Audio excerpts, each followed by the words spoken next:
Cargo is a movie that takes place in post-apocalyptic Australia, where we witness the aftermath of a virus outbreak that turns the infected into zombie-like creatures. Today the video will focus on explaining the virus itself rather than explaining the entire movie, but there will most likely still be spoilers, so if you're yet to see the movie and you don't want to be spoiled, I urge you to please click away now. When we do eventually see those who have been infected by this outbreak, they do seem to have some of the tropes that we would associate with generic zombie creatures, such as being drawn towards blood and having the urge to feast on flesh. The most common way of one being infected by this cargo virus seems to be either through a scratch or a bite by one of the infected, and these infected do seem to be quite slow, hobbling around, making it quite easy for them to be outrun by any form of vehicle. There are a few things that make these zombies from Cargo stand out from what we would generally expect. These zombies seem to need rest, and they seek dark places when they slumber, which is why we sometimes see them with their head buried in dirt, almost like an ostrich burying its head in sand, which also earned them the nickname Diggers. The government in Cargo do seem to be aware of this virus outbreak, and when Kay becomes infected, she pulls out some kind of kit that is clearly targeted towards those who have been infected. It comes complete with a pamphlet that shows us some of the symptoms of the virus, which include fever, nausea, seizures and vomiting, all things that we see throughout the movie.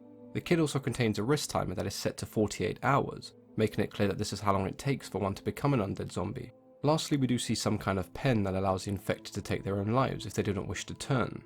Those who have been infected seem to protrude an orange or yellow sludge from their wounds in their face, and at later stages of the infection their face is almost entirely caked in this slime-like substance. This substance does almost make the virus seem like it's closely tied to nature, as it personally reminds me of sap oozing from a tree. Now as for the actual causes of the virus, we are given a few hints throughout the movie. We're led to believe that chemicals may have been exposed by a mining company using a technique known as fracking, which many believe to be quite bad for the environment. This ties into the explanation that we're given by the clever man, who says that man is poisoning the earth, and as a result the earth will poison man. So it's very possible that some kind of gas or virus may have been exposed by this mining company when digging through poisoned land. The virus would most likely then have been carried airborne, and once enough are infected, it will then spread through biting and scratching. Unlike most zombie films, there doesn't seem to be a cure for the virus, and we're almost given the impression that nature will run its course. When man stops poisoning the earth will stop poisoning man, and the virus will disappear.